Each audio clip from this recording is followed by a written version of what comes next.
Hi and welcome to fiddlerman.com. Today I want to address a problem that a lot of fiddlers have, which is as you're playing the violin and you're coming closer to the top half of the bow and you get towards the tip, that your hand could shake. What happens is you're getting extra tension in your wrist. Okay, it's normal for us when we play at the frog right here, then our wrist, if anything, is being bent in a normal position like this. But as we go closer to the tip, it's bending in the opposite direction.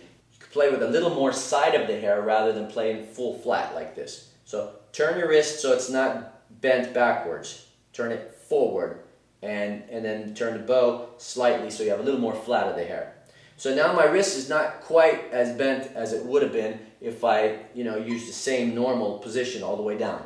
Another solution is that you have the violin up as high as possible. I always balance the violin here on my collarbone mostly, and it puts the violin high enough that my hand doesn't have to go so far down to get to the tip. So I'm not in an uncomfortable position right here. But if I were to play the fiddle down here, which is of course an exaggeration, but just to give you an idea, now I'm really stretched out. That's maximum for me. I can't get any lower than this, okay? So obviously the lower you are with the violin, the more you have to stretch that wrist out to get to the tip.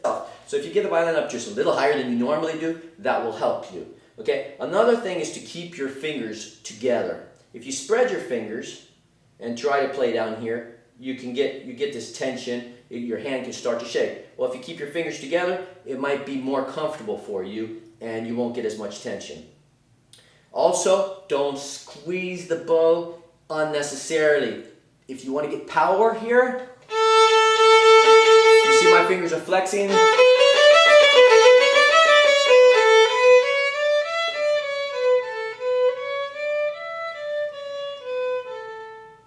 So if you want to get any power, the power should come from turning the hand this way between the thumb and the first finger. That's where the power is. So if there's any tension, it's just enough tension to hold back what the bow, the tension in the stick. That's it. None of the other fingers should be doing anything except for being on top of the stick. That's it. So none of these fingers right here should be doing anything crazy intense. So be completely relaxed in your fingers.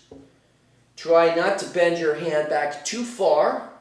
If you can bend it forward slightly and use a little more side of the hair, be relaxed and have your violin a little higher. Those are some of the quick solutions. Another thing you can do is you can work on stretching the hand back, but don't pull back so much that you won't be able to play the fiddle for a few days. Just pull back maybe till you feel that the hand might be a little tense and might start shaking, and hold it there for about 30 seconds. Maybe further back than you can do yourself, but be extremely cautious not to hurt yourself doing this.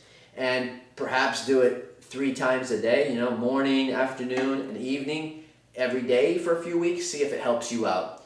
And again, I encourage you not to hurt yourself and to pull too much, because I would hate to hear about somebody not being able to play for a while because Fiddler Man said that you should do these stretches with your hand. So practice at the tip of your bow. Feel relaxed when you're doing it. Keep your fingers together. Keep the violin up a little higher than you normally do. If you by any chance have the violin here, see if you can't just get it up an inch or two. Every little bit helps. So anyway, good luck in getting rid of that bounciness, and thank you for visiting fiddlerman.com.